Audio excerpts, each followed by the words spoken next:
Hi guys, and welcome back to another episode of Crypto Scoop FM. So, $19 billion of crypto long liquidations happened yesterday, and like many of us, me included, lost a lot of money in this market.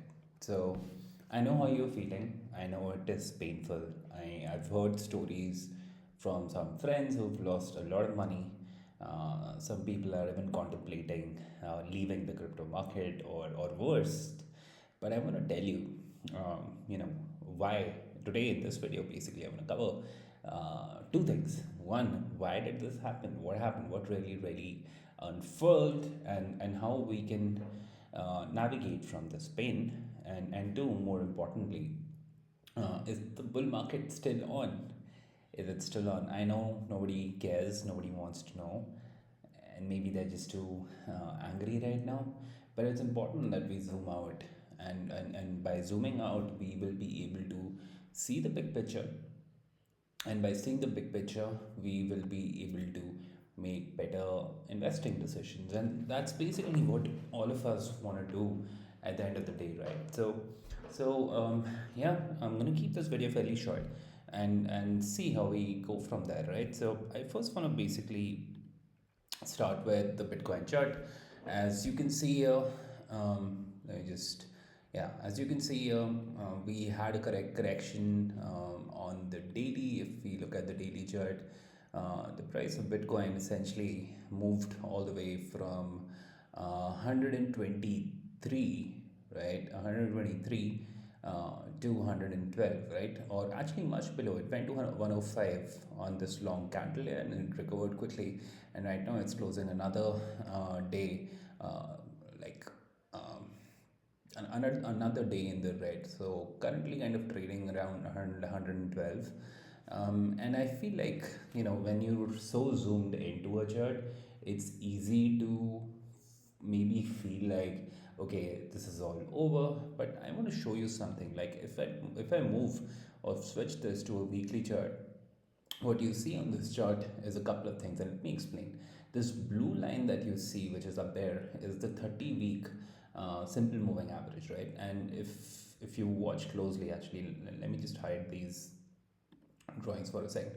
What you will see is that on the weekly, the wick basically just kissed this 30-week average, right? And it continues to maintain its upward trajectory. And if you zoom out a little more, right? Let me just zoom this out for you, right? So this was the turning point. And people say this is, are we in a bull market? Are we in a bull market? We are in a bull market. We are in a crypto bull market. But this has largely been a Bitcoin bull market, because if you see all the way from January 2023, you've seen Bitcoin come to this 30-week moving average, kiss it, maybe dip a little bit beyond it, below it, and then move forward. Like in fact, one of the key strengths of this chart is the 30-week moving average is still trending upwards. Like, I don't think this is the end of the cycle, because if you go back and you see this part, right? This, if you see 2021, when the cycle actually broke, right around at this point in time, after this phenomenal rise, the 30-day moving average started going sideways at this point in time, right? At which time you will start seeing the prices kind of going down. So this was actually a good point to start shorting, right? And since then, if you would have bought 50%, like sold short 50%, yeah, and 50% here, you would have made a pretty good profit. But since then, we've largely been in an upcycle, a 2 year long Bitcoin super cycle, so to say, where the price has gone from 15,000, which it hit in January 2023, all the way to 125,000. So that's more than an 8x, upside. So overall, even though we saw some crazy liquidations, you should recognize that those liquidations actually happened on the altcoin side of things. So what is the first lesson? What is the big lesson out of this? The big lesson out of this is, if you're overexposed to shorts, right? I'm sorry, if you're overexposed to altcoins, if you're overexposed to altcoins in a heavy leveraged way, then you are going to get wrecked. You are going to get fucked. So the best way to deal with this market, if you're a long-term investor, is to pick a few bets and then strategically just DCA in, right? Like today at 112K, it's a no-brainer for me that I can easily buy Bitcoin. What will be the signal that the cycle is lower? Now, for me, a very clear signal that the cycle is lower is when I'll see the moving average kind of starting to move sideways, right? And right now it's not. Look at this trajectory. It's clearly moving upwards. So unless I see this little diversion right here, which shows there's this clearly sustained decline on a 30-week moving average on the chart, I would probably not do anything. I'll just hold on and I'll wait for a correction. Like if it drops here and I see a couple of weekly candles below, then I know, then I have clear confirmation because it has given me a one or two weekly candles right here. But full weekly candles below, like this is like the point when you know if you do have that little pullback back towards the 30-week moving average, that's when you full port short, sell everything and run away because you will see the Bitcoin price go like this. So if you are holding BTC right now and you are trading it, that's my advice. Right now is not the time to dump Bitcoin. Let's talk about Ethereum. That was the second biggest one. So Ethereum, very clearly, we can already see had quite a bit of a correction, but even this is trading above its 30-week EMA, right? So and it is trending upwards. So even Ethereum has strength right now. So my suggestion would be like make sure like more than 80% of your portfolio is in the top three is in Bitcoin, in ETH, in Solana. Like even Solana, like look at this. Solana, despite whatever happened, like it was at 234 and had this massive candle. It came down and it kissed the 30-week moving average, right? And now it's trending upwards again, right? Like let's look at the daily chart. What's happening on the daily, right? Okay, so it is having a little correction here, but on the weekly, like on the longest time frame, it is still fine right now. So what I would suggest is I would wait for a couple of days. I'll see if I see a big breakdown like I saw here in February, because then the price of Sol dipped all the way to 96, and that's a great buy, right? So wait for a couple of days, see how this kind of plays out. If you see this creating these weekly closes below this, as soon as you see that breakout, and you see and you see the moving average flattening out, that's probably an indication to sell. But regardless, I mean, if you look at the fundamentals of projects like BTC and ETH and Sol, their on-chain metrics are doing really really well. So I would suggest, like, if you do want exposure in crypto, if you think the story of crypto hasn't broken, that you are at some point in time start going to see a lot of TradFi replacing the traditional financial system with on-chain, blockchain-based payment system, trading systems, DeFi replacing banks, replacing lending, replacing savings and investment. Then these are the projects where all of the liquidity, all of the users, all of the traction, all of the apps exist today. So I would strongly consider, if you hold these tokens, dumping them at these prices is beyond stupid. It's just crazy, right? So think about those things. Wait for clear confirmation before you decide. Okay, this is the time. Now is the time that I'm going to just dump everything and run away. No, now is not the time to do that, right? You still have a long-term trend which is pretty strong. Yes, this is a big shock, but $20 billion is the largest we've ever seen. I mean, let me just go back. Like $19 billion is the highest we've seen. That we did. This was not even something that happened in COVID. This is not even something that happened, during FTX and Luna and 3AC, all of those things back in the day, if you were around in 2021. So what I'm trying to say is, yes, it looks bad. Yes, there are many reasons of why this happened. Maybe I'll quickly and briefly cover those. But the reality is that this dip has given us an opportunity to double down on high quality bets. What you do need to realize and is that when you see these Bitcoin, these liquidations, it's very clear to me. And let me just open the liquidation map. It's very clear to me, right, that when you have massive leverage in the market, right, the market makers will find a way to flush you out. So the best advice that I can give you is to hold the majority of your portfolio spot. Because if you hold your portfolio spot and you hold those positions in high quality bets, there is no freaking way that those positions get liquidated in your portfolio is wrecked, because these projects will bounce back. Like, look at this chart, look at the Soul chart. It went all the way in 2021 from 250 to freaking $7 or less. Like, look at this, guys. It went to 8.46 at the bottom, and from 8.46, if you would have held till the top, that was like a crazy return, right? It went to 300, almost 300, 295, if I'm not wrong, 295. So so the point of the matter is a 20x return on a very good asset is available if you just do nothing.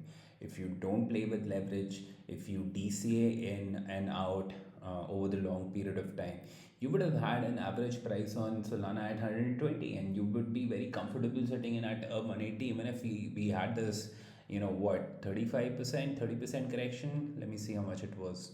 So on this wick, on the weekly, we had a 20% correction. So in a 20% correction, it would not bother you, but it would bother you if your per positions get right.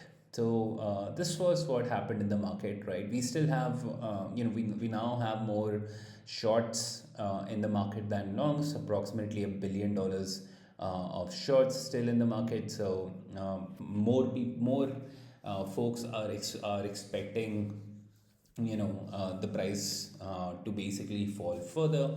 But the perp markets it's a zero sum game. And so now, before diving in, I'll tell you, I found I was trying to figure out why this happened, right? So somebody said it happened because Trump, basically he raised tariffs on China to what, 100%. Maybe now he's reaffirming 130% tariff target on China. But let's be honest with ourselves. We've seen this story play out before, right? If you remember, Trump back in the day also announced a 145% tariff on China, and China actually reciprocated.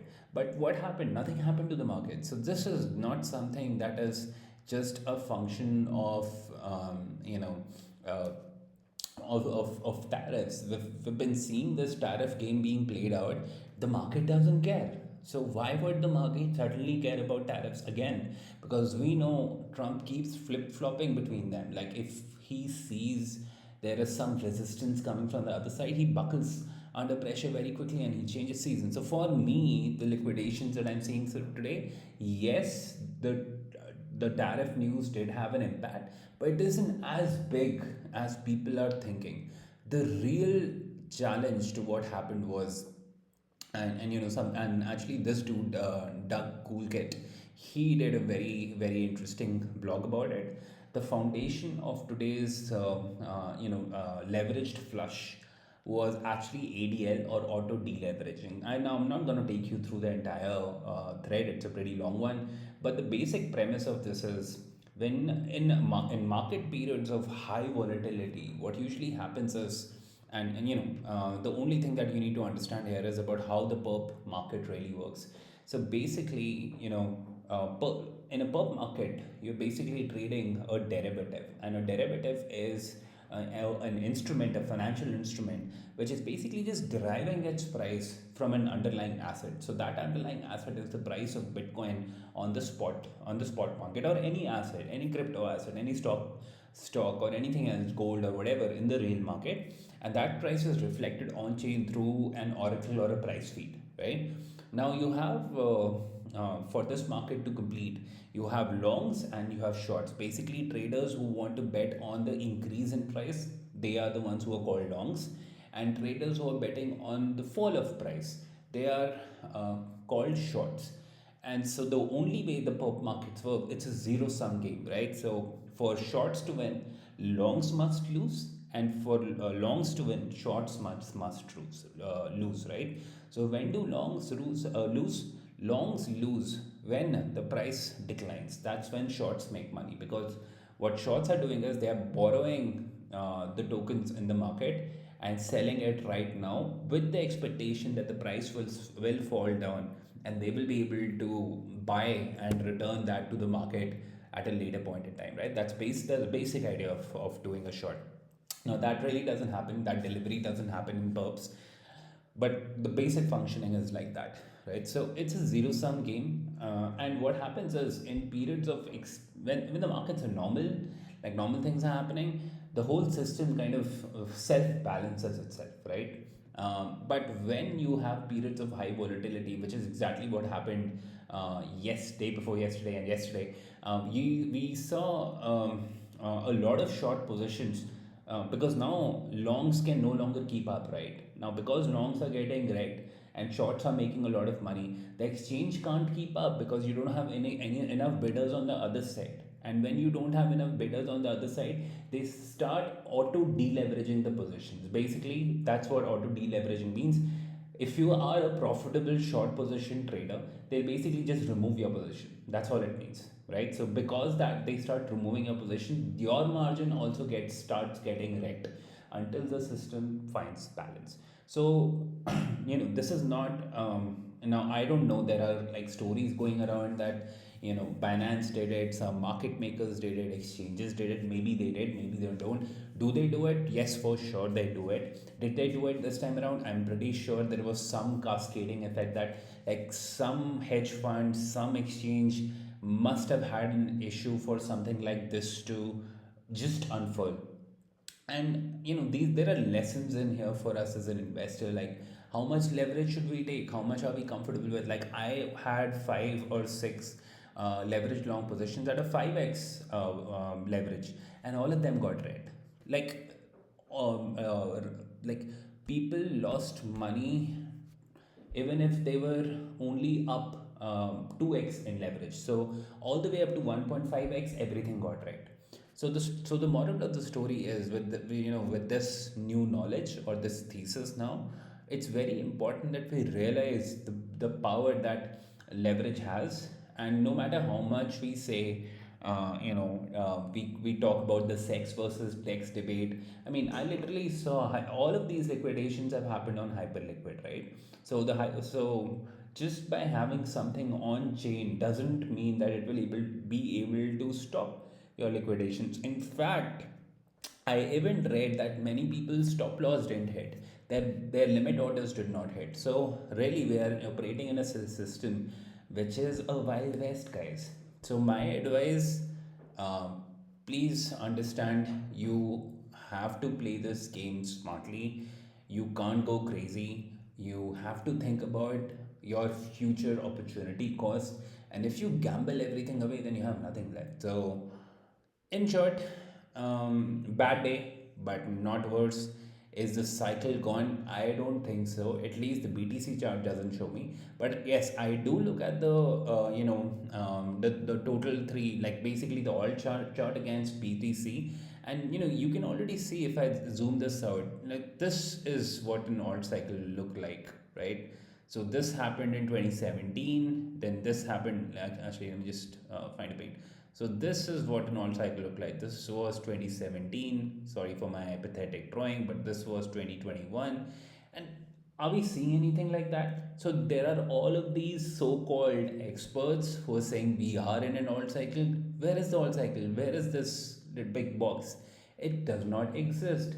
You have these little, candles which people are confusing as alt cycles. These are not alt cycles, right? This is nothing, right?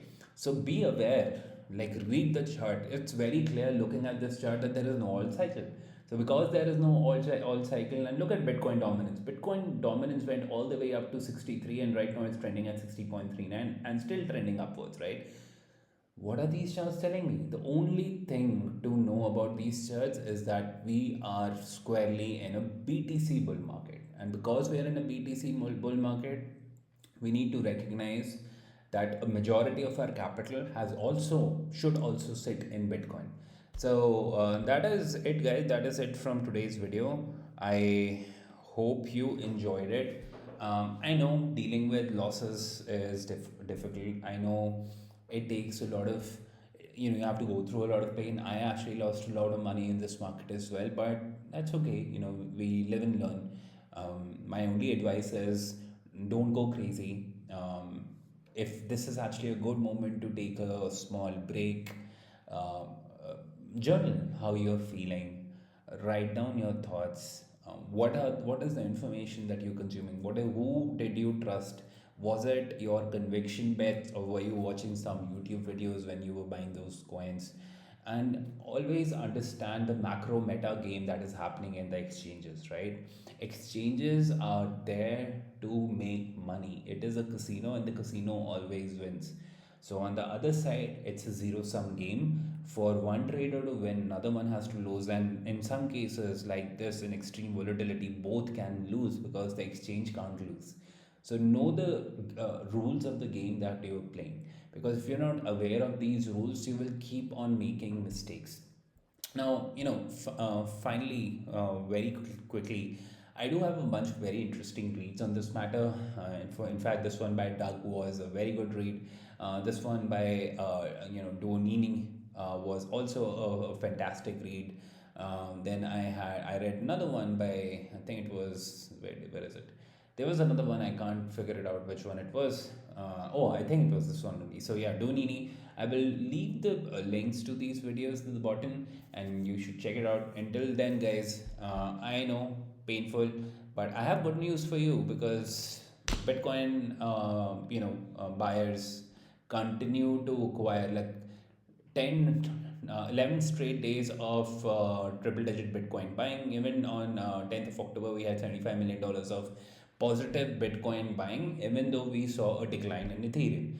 So I'm going to leave you with this little chart, because it's very important for you to know that this cycle is not retail, it's institutional, and institutions look at the market in a longer time frame. They look at the market from the overall perspective of risk and capital allocation.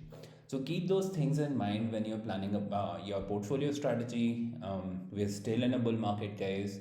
Nothing has changed, but I would recommend and ask all of you to over allocate in Bitcoin, and the blue chips, and under allocate in altcoins at this time, like 15 to 20%. Don't go crazy. Keep your leverage to the lowest level possible. In fact, your spot to perp portfolio ratio should be 95 is to 5 or 90 is to 10 for max risk, nothing more than that. So it doesn't just wreck you completely. Alright, guys, that is all that I had to share with you today. Painful day, but every day teaches us something. This has also taught me a lot of things as an investor. I hope and pray for you for your speedy recovery. I hope you recover all of your gains, your losses, and that's all I have to say today.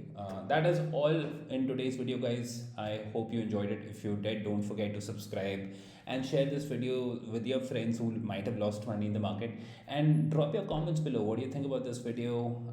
And how are you feeling? If you need any help from me, I'm happy to chat with you guys. And that is it, guys. Have a great day, have a great weekend. Touch some grass, and I'll see you again. Sayonara.